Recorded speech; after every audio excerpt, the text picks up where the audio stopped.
पल में बात बतंगर कर दूं, बात पड़े अड़ सकती हूं, और थप्पड़ घूसा लाते मारूं, चप्पल भी जड़ सकती हूं। पल में बात बतंगड़ कर दूं, बात पड़े अड़ सकती हूं, थप्पड़ घूसा लाते मारूं, चप्पल भी जड़ सकती हूं, और छाती ठोक लाल आंखें कर साच कहूं मेरी पत्नी है 55 की, फिर भी कहती लड़की हूं, लड़ सकती हूं। मैं आपको बता दूं कि अभी कुछ दिन पहले ही धांसू जी और भाभी जी यानी कि मिसेस धांसू, ये दोनों लोग गए अलीगढ़, खैर से अलीगढ़। खैर की बात है एक आपको बता रहा हूं जो खैर, ये खैर से गए अलीगढ़। अलीगढ़ गए तो वहां पे बस अड्डे के पास में एक वो बैठा हुआ था जो नाम वाम लिखता रहता है, तो वो नाम लिखने वाला बैठा हुआ लिए अपनी मशीन। भाभी जी इनको लेकर के गई, बोले नाम गुदवाना है आपके, उन्हें नाम गुदवाना है। सब बोले कि हाँ, तो चलो ये पहुंच गए। अब भाभी जी ने कहा कि उससे कि देखिए इनके हाथ पे सांप बना दो फन वाला। क्या बना दो? सांप बना दो फन वाला। वो बोला भैया देखो फन वाला तो बनेगा नहीं, इनकी हालत फन वाली तो है नहीं। अगर ऐसा ही लोटा पीटा सा पतला वाला सांप बनवाना हो तो बनवा लो, और इस साल सांप भी बन जाएगा, अगली साल तो कैंचुआ बनेगा। तो इनके कैंचुए पे जोरदार ताली बजाओ। और अगला नाम आप लोगों के बीच में जो पुकारने जा रहा हूं, देखिएगा आप लोग यहां जो बैठे हुए हैं, कल आने वाले समय में आप में से ही कोई कवि बनेगा। हम भी आप जैसे ही कभी कविता पाठ सुना करते थे, आज हम सुना रहे हैं। तो आपके बीच में से यानी आपके विद्यालय में ही कभी जो कभी छात्र रहा, और उस समय उन्होंने भी कहीं कविताएं सुनी होंगी, कवियों को सुना होगा। हम रात रात भर कविताएं सुनते थे। हमारे पड़ोस के जो कस्बे में हर साल 2-4 कवि सम्मेलन होते थे, गांव से जाते थे हम चद्दर बिछा करके अपनी वहां बैठ जाते थे, पूरी रात कवि सम्मेलन होते थे, और सुबह को अपनी चद्दर झाड़ करके तब आते थे। आपके लिए तो कालीन बिछा दी गई है, तो आप अपनी कालीन के लिए जोरदार तालियां बजाइए पहले तो। और फिर अगले कवि को जिसको मैं बुलाने जा रहा हूं, उनको बुलाने के लिए 4 पंक्तियां कहूंगा, और ये पंक्तियां आपके लिए भी हैं कि ये नहीं करना है जो पंक्तियां मैं आप उनको बुलाने के लिए दे रहा हूं कि ईर्षा वश जतन करोगे सिर्फ कयास बदल पाओगे। कई बार क्या होता है कि हम बड़े ईर्षा में आकर के, प्रतिद्वंद्विता में आकर के कोई काम करते हैं। आप छात्र हैं, मैं भी अपने छात्रों का गुरु हूं, तो मैं अपने छात्रों को समझाता हूं कभी भी कंपटीशन के लिए कंपटीशन नहीं करना है, करने के लिए काम करना है, जीतने के लिए करना है, हारने के लिए किसी को हराना नहीं है। जीत हार तो एक केवल मैटर है, आपको जीत हार तय नहीं करनी, आपको काम करना है। तब कहता हूं कि ईर्षा भरे प्रयास करेंगे सिर्फ कयास बदल पाओगे, और तन के बदलावों से में उलझे सिर्फ लिबास बदल पाओगे। कथनी करनी सत्य मिलाकर दृढ़ता संग विश्वास लिए खून पसीना एक करोगे तब इतिहास बदल पाओगे। खून पसीना एक करोगे तब इतिहास बदल पाओगे। तो ऐसा ही इतिहास बदल देने वाले एक व्यक्ति जो कि कभी इस विद्यालय के छात्र थे और आज इतिहास में आपके एक कवि हैं, ऐसे ही कवि का जोरदार तालियों से स्वागत कीजिएगा अशोक ठाकरे जी का।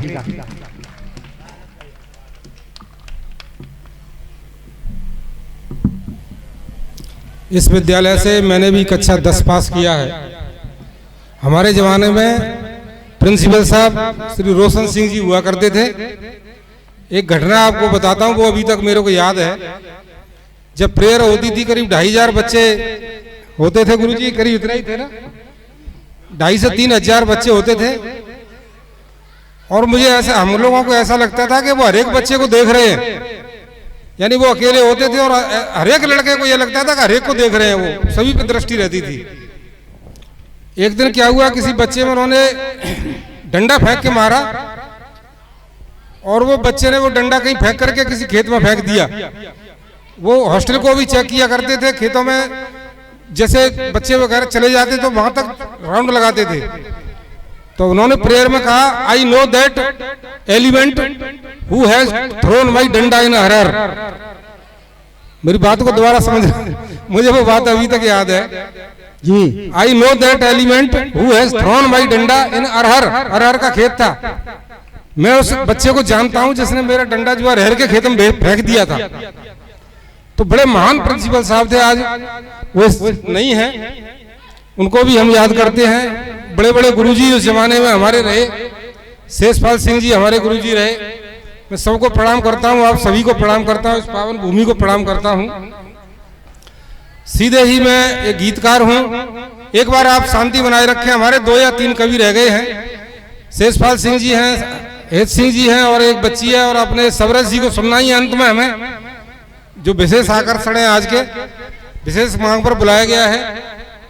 पहले मैं बाबा दूधाधारी जी के सम्मान में कुछ 1-2 पंक्तियां पढ़ना चाहता हूं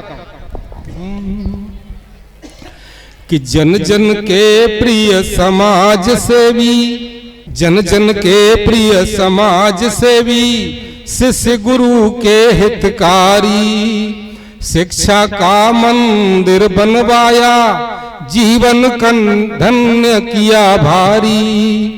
कि शिक्षा की परवान थी इतनी जितनी सूरज की ज्योति, धन किया समाधि गाम को, जय जय जय दूधाधारी।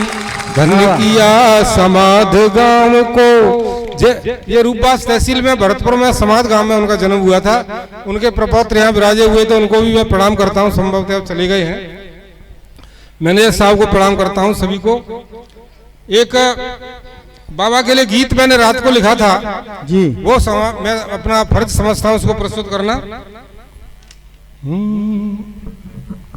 कि अलख जगाई है शिक्षा की, एक महान ये काम किया, दूधाधारी बाबा ने भारत में ऊंचा नाम किया। अलख जगाई है शिक्षा की, एक महान ये काम किया, दूधाधारी बाबा ने भारत में अपना नाम किया। आपको ये लाइन बोलनी, जब भी ये लाइन आ जाए ना, दूधाधारी बाबा ने भारत में अपना नाम किया, ये तो बोल दोगे आराम से। ताली बजाना। दूधाधारी बाबा ने भारत में अपना नाम किया। कृष्ण मुनियों की ये धरती, वीरों की है विद्वानों की। ऋषि मुनियों की ये धरती, वीरों की है विद्वानों की। सूरदास रैदास कबीरा, मीरा की रस खानों की। वीर प्रसूता धरती का, बेटों ने ऊंचा नाम किया।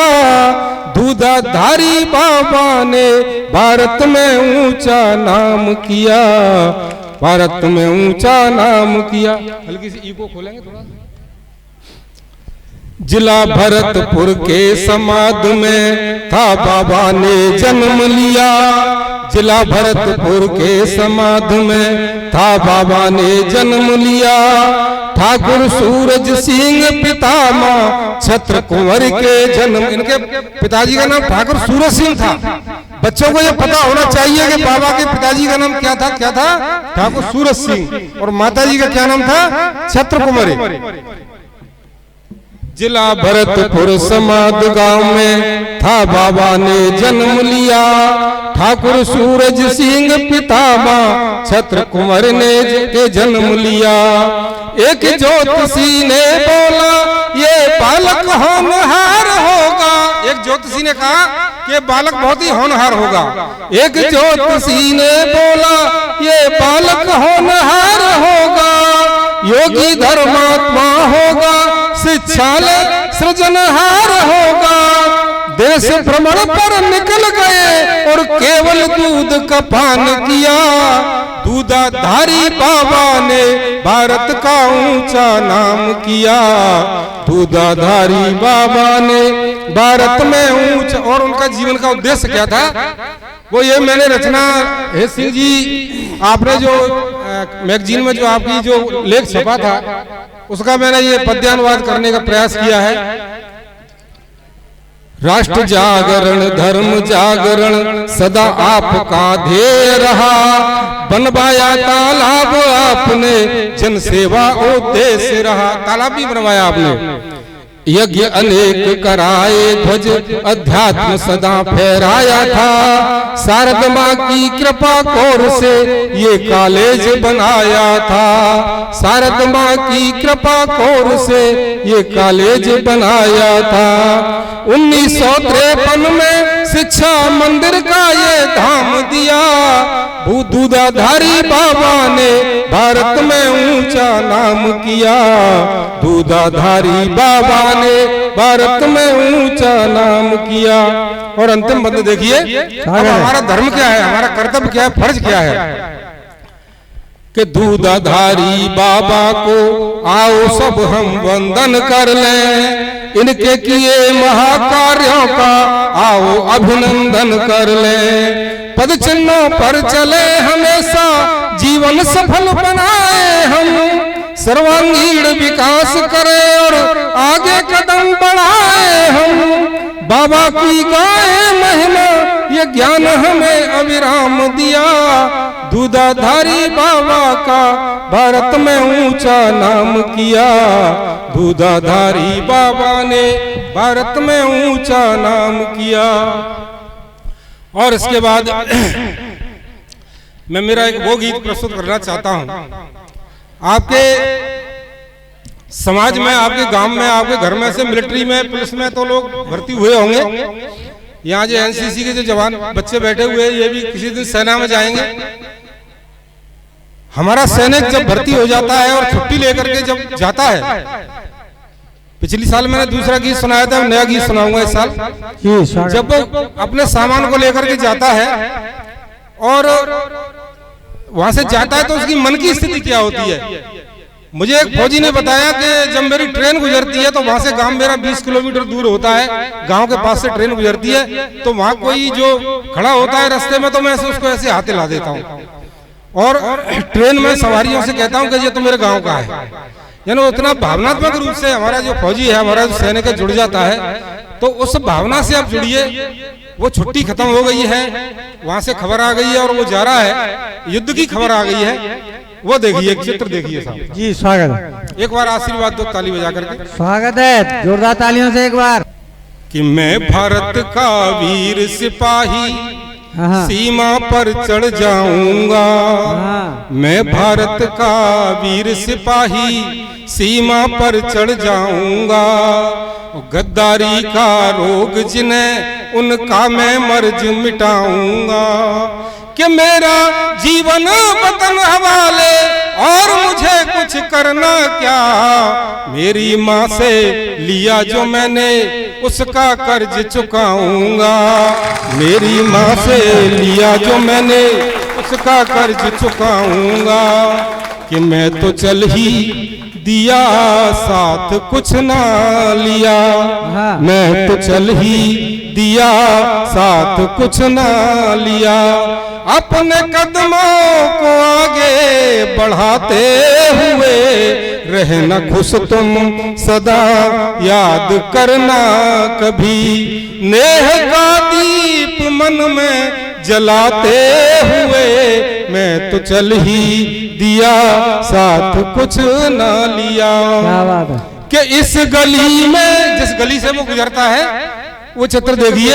असल में कविता में जो हिंदी के जो साहित्यकार हैं वो जानते हैं कि पिक्चराइजेशन एक थ्योरी होती है, अंग्रेजी वाले भी जानते हैं, यानी इसका अपने पर्सोनिफिकेशन किसी चीज का करके मानवीकरण करते हैं। कविता बहुत ही चित्र की तरह हमारे दिमाग में चले कि इस गली में पला और बड़ा हुआ, पढ़ के दुनिया के सपने दिखाए मुझे, खेत खलियान बागों में मैं रच गया, आईने जिंदगी के बताए मुझे, आज सब छोड़कर सबसे मुंह मोड़कर, आज सब छोड़कर सबसे मुंह मोड़कर, जा रहा हाथ अपने हिलाते हुए मैं तो चल ही दिया साथ कुछ ना लिया।